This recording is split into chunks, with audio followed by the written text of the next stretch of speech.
Assalamualaikum. Kali ini kita akan mempelajari soal SKB Kebidanan. Di sini berisi soal-soal beserta jawabannya. Jadi untuk teman-teman, selamat belajar. Soal yang pertama, seorang bayi baru lahir di BPM dengan usia kehamilan 39 minggu. Lahir spontan menangis keras, terdapat vernik caseosa dengan berat badan 2.900 gram. Apakah tindakan pertama yang harus dilakukan penolong? Jawabannya adalah C, segera keringkan tubuh bayi.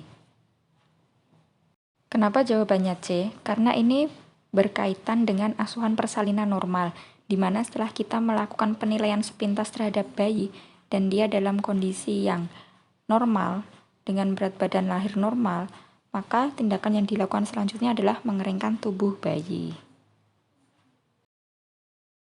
Soal yang kedua, setiap bulan seorang ibu membawa anaknya berkunjung ke posyandu untuk memantau pertumbuhan dan perkembangan anaknya.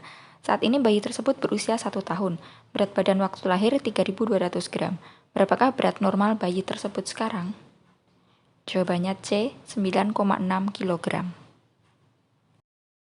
Jadi ada rumus yaitu menentukan berat badan anak berdasarkan berat waktu lahir.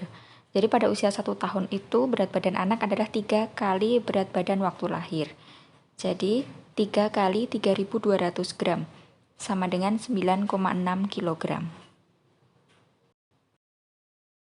Soal ketiga, seorang bidan bertugas sebagai pembimbing praktek mahasiswa di rumah sakit. Bidan memberikan pembelajaran kepada mahasiswa tentang asuhan persalinan normal. Apakah peran bidan dalam melaksanakan tugasnya?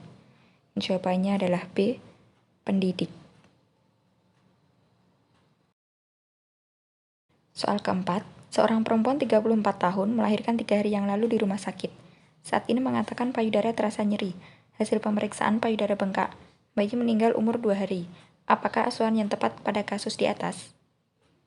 Jawabannya adalah C, diberikan paracetamol per oral. Soal kelima, seorang perempuan datang ke rumah sakit untuk memeriksakan kehamilannya.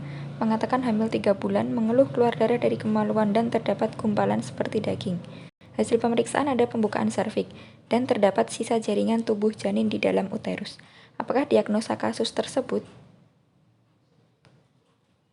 Jawabannya adalah C, abortus incomplete.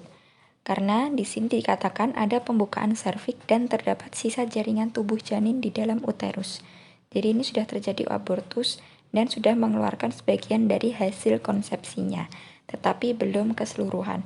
Jadi dia adalah abortus incomplete. Soal ke-6, seorang perempuan 30 tahun datang ke rumah sakit hamil 9 bulan.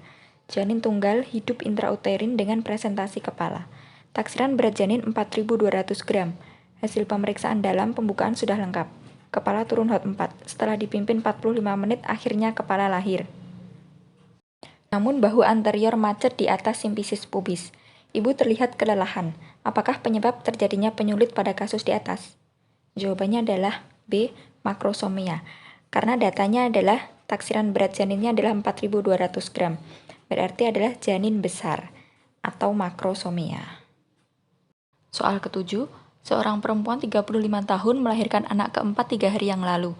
Datang ke BPM mengatakan lemah dan pusing. Riwayat persalinan ibu mengalami retensio plasenta. Pemeriksaan fisik terdapat konjungtiva pucat.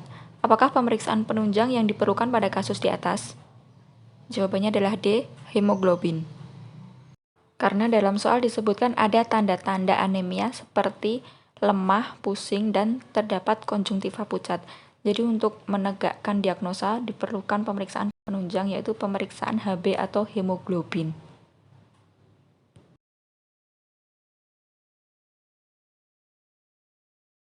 Soal ke-8, seorang perempuan hamil 3 bulan datang ke rumah sakit mengeluh keluar darah dari kemaluan disertai gumpalan seperti daging.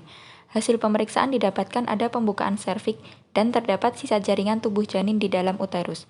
Apakah diagnosa banding pada kasus di atas? Jawabannya adalah C, abortus incipient. Ingat, yang ditanyakan adalah diagnosa banding. Jadi diagnosa banding itu adalah diagnosa yang diarahkan di mana tanda dan gejala itu menunjukkan kesamaan dengan diagnosa yang lainnya. Jadi, abortus incipient jawabannya. Soal ke-9, setiap bulan seorang ibu membawa anaknya berkunjung ke posyandu untuk memantau pertumbuhan dan perkembangan anaknya.